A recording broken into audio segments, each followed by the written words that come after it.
Your Honor, in relation to the supplementary application or affidavit that was submitted, I have it in hand.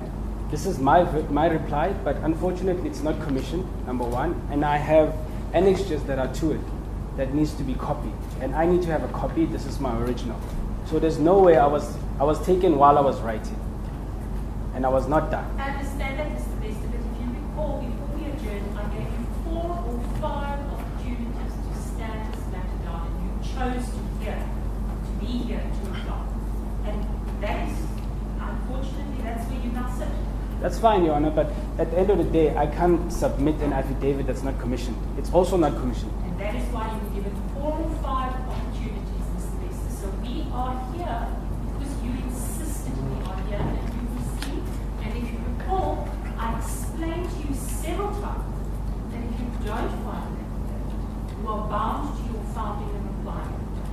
And you insisted, despite me asking you several times if you want to stand down on Thursday, you insisted 2 o'clock, and it is now past 2. Your Honor, Please continue.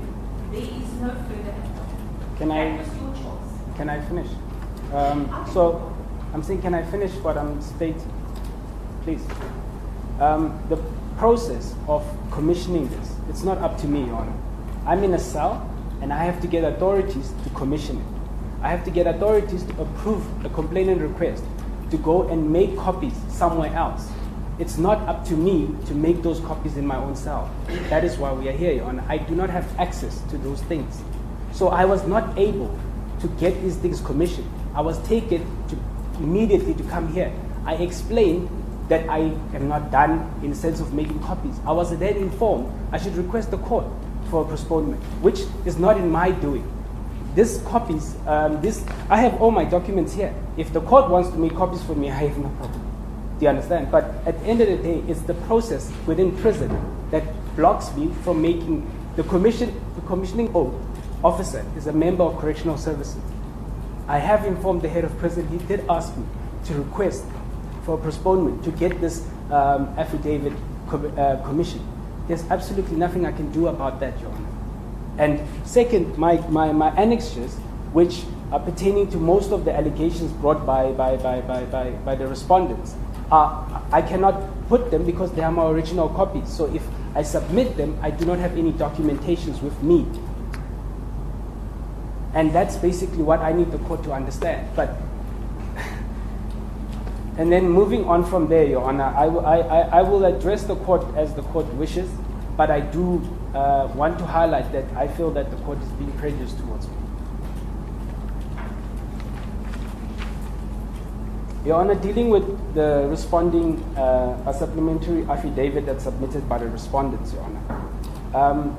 As mentioned in my replying papers, that the facts of the alleged or allegations put that have not been tested by any court of alleged escape or alleged fraud cannot be entertained by this court because evidence has not been tested. It's allegations. And at this current stage, I am one of the inmates that are most in public have numerous allegations. None of those allegations, the respondents mention a case of fraud. I have never been charged for that case that the court has accepted affidavit today. Second, I do not have number of the supplementary affidavit that has been added. I do not have the annexures that are mentioned in the document. I do not have the so-called complainant's affidavit as mentioned. I do not have DCS 1, DCS 4 and 3 and 5. I only have 2. And meaning that I do not even have proper papers to be able to respond to it thoroughly. And under the uniform rule of the court, under Rule 6(5)(e), is that there are 3 sets of affidavit the court has to accept, which is the filing affidavit, responding affidavit, and answering affidavit. And right now they are adding more affidavits, and the court accepts it. And I feel that that's prejudice to me automatically, because they should file a motion and add that information that they are placing before this court. I do not have access to test the evidence they are putting in the supplementary affidavit. Second thing, Your Honor, is that under Section 35, I have the presumption of innocence until proven guilty. So these allegations that they are putting before this court, which is escape, has not been proven, has not been tested. The allegations of fraudulent charges against me or Mrs. Makutumana has not been tested. So we are basically speaking on hearsay evidence, and that cannot be tested by this motion court because there are criminal matters and other matters that are before another court. And under my constitutional right, I have the right to remain silent. And that is a matter of fact that I cannot come and address that fine supplementary affidavit in this court, because those are criminal charges that are before another court. And the court accepting that is precious to me, because if the court has to look at the actual application, which is access to legal resource, and it is written in a filing affidavit as access to legal resource, and I refer to access to a laptop and internet. But I am not saying the respondents cannot limit, supervise, monitor these devices. In actual fact, I have highlighted today to the court that access to digital content it's not a new thing. It is something that is already managed by the respondents, and there is no security bridges in that sense. The respondent create their own security bridge because they are alleging that I have escaped. They say I have committed a crime, but they have not proven that crime, Your Honor. And I am now prejudiciously forced to comment on a case that is before another court. And I find that truly unfair for me to be before this court, have to answer for a matter that has not been tested. The affidavits added in the supplementary of the investigating officer and etc. I do not have them. The so-called statements from the complainant, I don't have it. And we cannot bring them to the box and actually get them to testify and see if this is relevant or not. There are numerous allegations, Your Honor, and I feel that, honestly speaking, with all respect, it would be unfair for this court to expect me to even touch on any of these allegations because they are a matter before another court. As the advocate has mentioned, there is a case in Bloemfontein of escape, and that should follow its process. The respondents only based on legal resource is the basis that I am now before the court. But the court itself has in black and white that the matter was supposed to sit down on the 16th. It couldn't sit down on the 16th because of lack of resource. The respondents goes further to say that I have numerous counsels visiting me on legal basis. Your Honor, these counsels, as any person would understand, any counsel has a specialty, and I cannot take a counsel that says to me that they cannot take the legal obligation of representing an application that is not within their scope, where they will lack legal understanding. It is then within my own that if I can't defend myself, no one is going to defend me. I am the monster here. And if I'm not given an opportunity because somebody believes that my resources are enough, the court has full evidence. I have stated in the replying affidavit that I tried prior to drafting the application. I took about 14 months to draft the application that is before the court as the main application. And I've put it here. I've also added 5 different copies of different versions that I've handwritten myself of the same application. I have taken information from the first application, which was done by Mrs. Makutumana. And in that, I have tried to build my own defense. And I have done the best with the resources I have limited. And I have stated that from November the 6th, 2023, Correctional Services was the first time they allowed me to have books and access to information. This information is so-called limited. I cannot get the press, which I have highlighted in my affidavit. I cannot get the press briefing on the 8th of April, which was done by government, stating the reasons of deportation, which are fundamental in the main application. Your Honor, this application is not an application self-created. There are numerous attempts that is before the respondents where they have a complainant request book. If Your Honor could request the complainant request book, they have strategically not added the copy because it states how many times I have been denied access to books and access to legal information. At this point, if I had to write an application to request any documentation of legal reasons, I have to state the reason of my application. I have to state why and how long. And I feel that, Your Honor, in that current position, it is prejudice to me. Second thing, Your Honor, the respondent alleges that the application does not meet urgency. Urgency in the application could have never been self-created, Your Honor. The application has been brought by a person who does not have representation. Once counsel dismissed the brief, I cannot come here and disclose briefs that have not been accepted of counsel. That would be me being prejudiced to those counsel. I have to respect their decision. Any person has a right to take whatever brief they choose. And in that, Your Honor, I filed my own application. And in filing my application, I wrote a request, which I have here, which is in the reference book of complainant request 144, 2024, and 2023, requesting the respondents, may I please have you type my documents. At that time, I had no intentions of a laptop or anything. I just asked for access of typing. And in that, it was rejected. So, Your Honor, if the respondents say that this is self-created, I have requested to have access to this media briefs. They still rejected it. So I am not here asking that I am given a luxury of a laptop or anything else. In all events, if Your Honor, if you follow the process that I have followed all the internal issues, and I have then taken the matter to a point where I am now have to put an urgent application. And in the urgent application, the respondents did not have the application as they allege on the 23rd. They had the application on the 13th, when it was commissioned.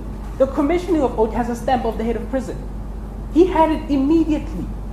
And they fully understood what my challenges were.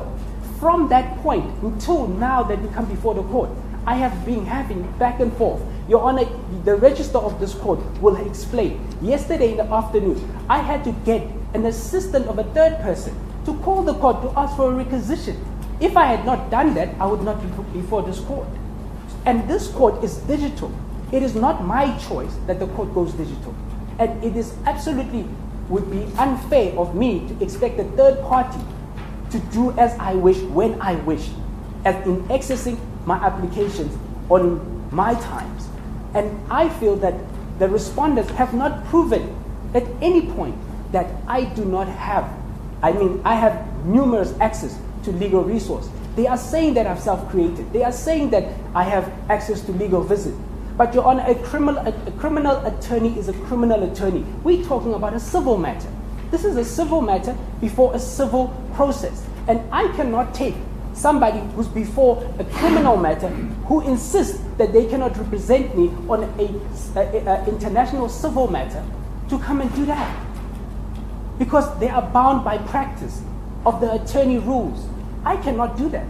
And in that, Your Honor, it is this application makes thorough sense that the respondents does not even touch on the fact that they can monitor access to a laptop. They can monitor access to internet. That the allegations that have been put before the court, I clearly stated to the respondent in my reply that I was released from prison. Facts further on that will be highlighted in a criminal matter. I cannot disclose any issue revolving the criminal issue. And I feel that, Your Honor, it is biased of the respondents to take the fact that I'm not able to commission this and say that I have not submitted. I cannot write 10 copies of this in handwriting. It's 11 pages. And I have numerous copies that I have to do. So I feel that the court can make the decision as I feel that it is already clear to me that I am not understood. Any person in this country, including inmates, are human beings that have the right to fight for their constitutional right. It's a fundamental in the Bill of Rights. Section 38 states that if any infringement of the Bill of Rights is enforced, you have the right to take legal action. I have taken that step, and I believe that I do not have access to legal resources that allows me to freely access this court meaningfully. I do not have meaningful access. There's a difference, Your Honor, between access that's limited, that deprives you of filing and taking litigation issues on time, and access that is freely within monetary, what the respondents can truly manage. This is, I believe, not in the best interest of anyone. And in that, Your Honor, the Bill of Rights clearly states that we all have a right to fair, equality, justice, and law that is protective. I am supposed to benefit as freely as the respondents in the main application. Am I going to be able to benefit as they benefit from law and access the law? I am not. Your Honor, if in the main application, which I've added here, is that they have taken 28 days to 32 days to file a notice of intentions to oppose. They've taken 30 days to oppose to the responding papers. I was not able to file an application to this court to notify the court that the respondents are delaying the process. I cannot do anything in the current circumstances that I'm in. And secondly, Your Honor, I have highlighted in this affidavit that, and in my founding affidavit and my responding affidavit, that I am not under normal circumstances incarcerated. I am under circumstances that are inhumane. I live in a cage, I exercise in a cage, I am by myself. I don't even have time. So does that mean that because I am Thabo Bester, I have no right to access to my constitutional right? Because if I listen to the respondents and I listen to the court's submission and understanding, I feel that it's already giving me the impression that I am prejudged on the fact that I am Thabo Bester. The facts before the court speaks for itself. I am not asking the court for anything. I have stated that in numerous countries there was libraries that were law libraries that had access to printing these documents and typing these documents. But CMAX does not have that resource. It does not have that assistant. It cannot even assist me with typing a document. As you can see, my responding affidavit is in handwriting copies and commissioned and sent to the court because I cannot get anyone to type it. And all I am asking the court is to consider these facts. And also, Your Honor, taking into consideration that the respondents argue that my application has no basis on the basis that I have numerous access to court. Your Honor, I am before this court, but as I've explained, and as the register and numerous correspondence that are to this application proves that it was a struggle to get before this court. Now, I am fighting for my life where I am going against 7 departments of government. Now, regardless if I am not Thabo Bester or Thabo Bester, but the law says that we are all equal. Now, I deserve same access. I deserve the same amount of protection from the law. And right now, I do not feel that even accepting this supplementary affidavit, that the court accepted without even asking, without hearing my response or hearing my opposing facts. And that confirms to me that I am not going to get a fair treatment. And I understand that it is what it is. But at the end of the day, it is my life that I am fighting for. All these allegations that the respondents has put before the court and the the supporting affidavit, nothing has been proven. And if I had to entertain them to any level, I could shoot so many holes in that application. But because by law I am bound to take the matter before another court, the fraud allegations, I've not charged. It is as good as any allegation put out by the media. How am I supposed to bring this and take these issues and address them to the court and test the evidence of it? I don't even have the proper annexures of the supplementary affidavit, Your Honor. And I request the court to understand that as a layman, there are mistakes I would make in this process. But it is the court's responsibility also to assist and guide me in certain factors. I have explained why this is not commissioned. I have explained my position why I have not been able to submit. But the court, already speaking to the counsel, already stated that the court does not care. And the court is not going to be entertaining whatever reason I have. And that is prejudiced and it's unfair. Mr. Bester, I did say. Your Honor, you said that. No, I did not say that. So let's move on from that. You chose to be heard and to. You were given a full opportunity to file a response by Thursday. You chose to be heard and to. You are sitting in the position you're sitting in because of your choice. And despite that, Mr. Bester, everything that you are here I am listening to you despite that.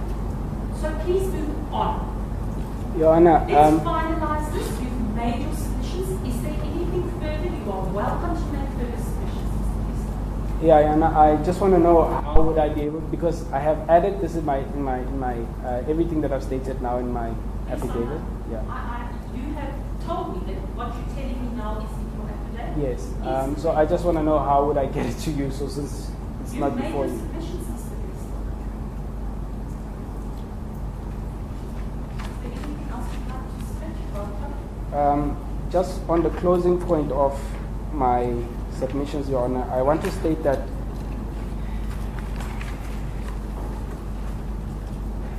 under the current circumstances of the respondents depriving me of access to justice, Your Honor, I feel that it is unconstitutional and it is in the best interest of myself to be able to bring this application before the court and request the court to take in consideration the reliefs that I seek, and if any alternative reliefs can be provided or directive by the court in being able to provide me with any access that is meaningful to the current circumstances is all I seek. I pray to this court to take consideration that within the current circumstances, I have clearly stated what my position is, that I have given evidence beyond reasonable doubt that I am under circumstances where I cannot access even a diary.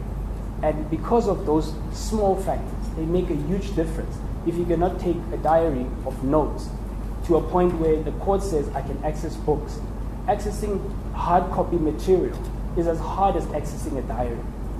And in this current circumstances, the court, regardless of how the request or reliefs are appointed, all I am requesting is assistance to be able to file my main application.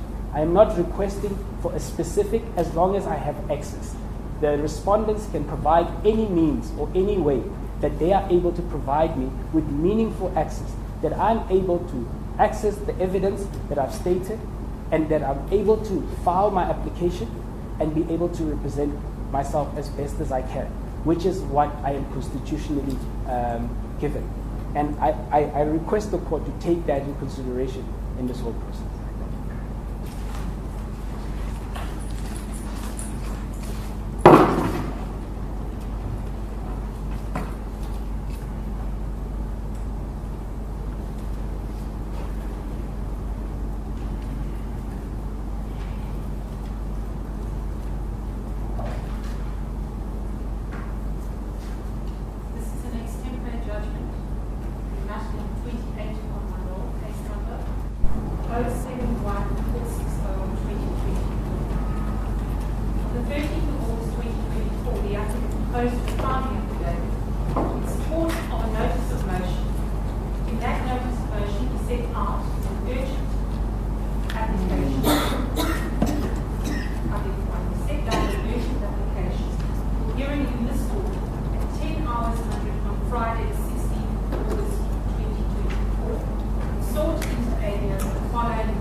Declaring the conduct of the respondents in refusing the applicant's request to use a laptop or tablet or form of devices in the preparation of his application and have access to court online to be unconstitutional and invalid in terms of sections 9, 32, 33 and or 58 of the Constitution.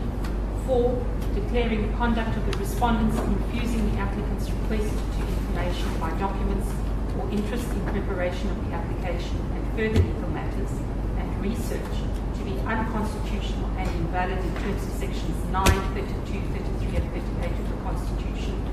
5. Declaring the conduct of the respondents in refusing the applicant's request to use a modem and printer in preparation of this application and deportation application and access to court to be unconstitutional. 6. declaring the conduct of in refusing the applicant's request to communicate or visit by expert and witnesses for the preparation of the application and legal matters, or taking legal action to be unconstitutional and invalid in terms of sections 9(1) and or 33, 34, 35 and 38 of the Constitution. 7, declaring the conduct of the respondent in refusing the applicant's request to use a diary in preparation of this application and deportation application, and planning for legal and anything pertaining to my life to be unconstitutional and invalid in terms of section 9, 33, 34, 35 and or 38 of the Constitution. Close quote. That application never realized on Friday the 16th of August 2024. The applicant explains, and I will deal with how the matter came to serve before me in the present founding affidavit, that he had trouble accessing the court online profile and he had trouble finding his papers. What is clear is that that application, the notice of motion for the set down of the 16th of August 2024, was actually served on the respondents after that particular date of hearing. Thus, the application was never heard on the 16th of August 2024. Suddenly, on the 10th of September 2024, the applicant set down the self-same application for hearing on the urgent roll of the 17th of September 2024. Between the initial application or deposing to the initial application on the 13th of August 2024 and the notice of set down, the applicant has abjectly failed not only to explain the more than 1 month delay, failed to explain why he cannot obtain relief in due course. The state vehemently opposes this application and has explained to this court in its main answering affidavit that this is not the first time the applicant has sought this relief. In an application launched in the Free State High Court on 24 July 2024, the applicant similarly seeks the use of a personal laptop for purposes of preparation for his criminal trial, and thus it appears what the applicant seeks to do is forum shop in the event that a court will eventually hear his matter on an urgent basis. I pause to mention that I am informed that the applicant is, for purposes of his criminal trial and deportation application, represented. Insofar as his application for deportation is concerned, there is no urgency at all, as the papers in that application are not yet finalized, no heads of argument have been filed, and no court date has been provided as yet until that application is in full before court. Thus, on all views,